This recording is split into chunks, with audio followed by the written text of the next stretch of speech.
Hi, Darlene Anderson. If you don't know me, but you probably would know me if you're on my Facebook. But if you don't know me, it's because someone shared the video with you, simply because they found it interesting.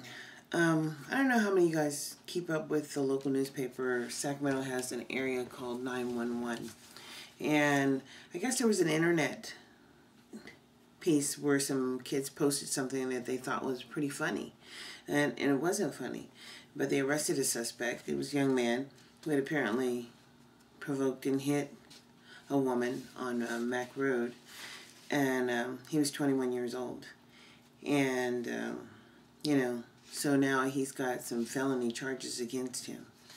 And I was reading what the comments said, where people in Sacramento, added their comments to the article in the Sacramento Bee's 911. And one says, poor little fellow, dirtbag homie was just probably bored and between carjackings and waiting for the next welfare check. The other one is doing hard labor would only be his only solution. The other one, there was one that talked about he needed a Bible. And then there was one that talked about a black community activist or a local national community activist needed to come to Sacramento, basically like Al Sharpton or Jesse Jackson. Where are these guys when crime is happening in Sacramento? And I'll tell you, Sacramento is its own county. And Sacramento, I've lived here in Sacramento for a long time, more than 30 plus years. And I've noticed that Sacramento has not created a strong voice for the African American citizens. And so we do have community organizations who are participating at a level. But the problem with those community organizations, they don't have the outreach that they should have in the community. And so when you're looking at what's happening, I've seen the community, black community representatives supposedly come out and speak on issues for law enforcement about how we needed to basically clean up our act. But I don't see them in the school board meetings.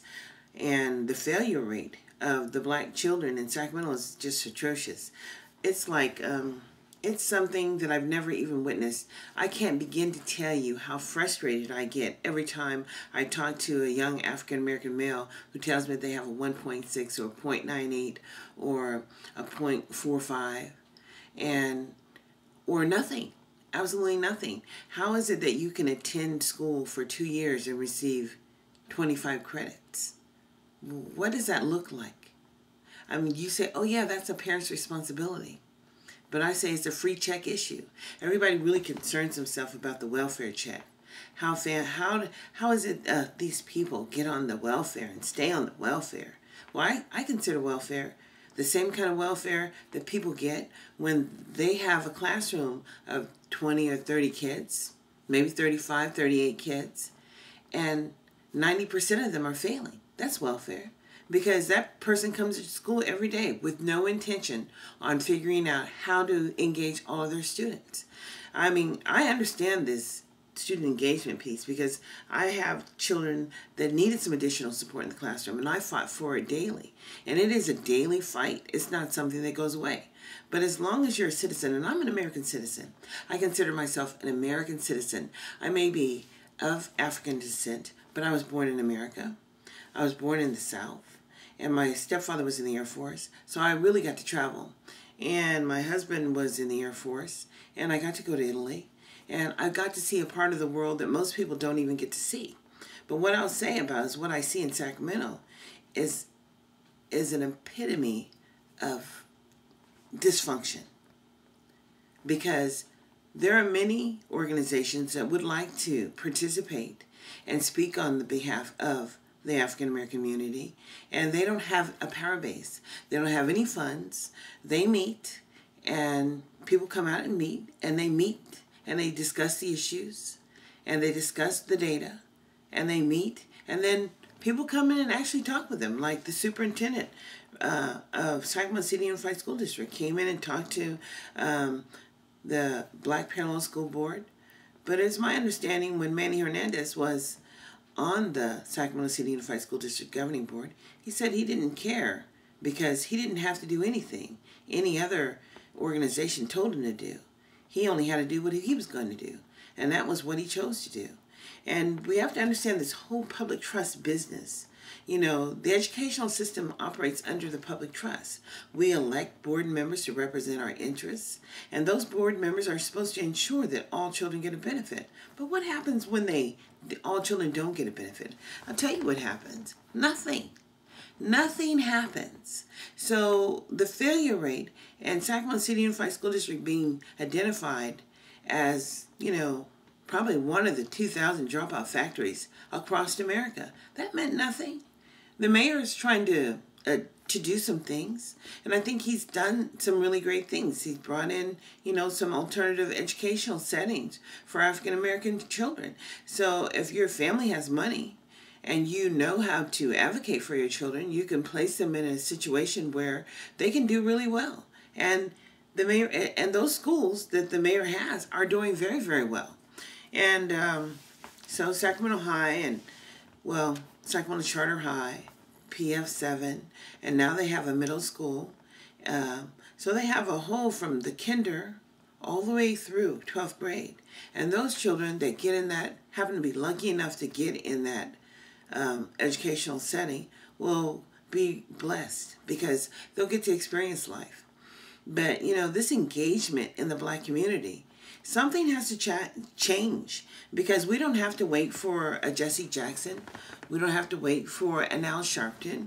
We have to look at ourselves when we wake up in the morning. And I know many of the people that I associate with, like Maxine Pepper and Tony Colley Perry and, you know, just a whole host, Keon Cochran, and I could just name people that I know that we come out to community meetings all the time and to share our concerns about what's going on.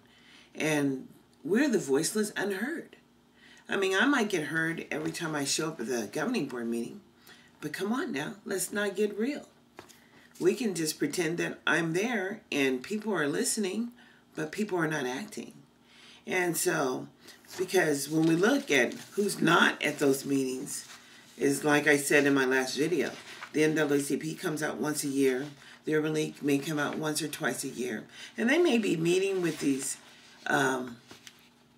political leaders behind the scenes, but what's done in the dark doesn't come to the light. So if they are meeting, there's no way to hold either of the parties accountable. So we don't really know what's going on. And I will tell you that as long as we have so many students that are failing in our public schools, and it is just disgusting. I can't even, I mean, I want to be able to help all those children who have a 1.6.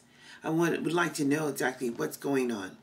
But, you know, how do you hold the parents accountable for the student failure when you're not holding the local district accountable for the failure of the students? You're not holding the local district accountable for a real plan that would target the failure rate of its most underachieving population.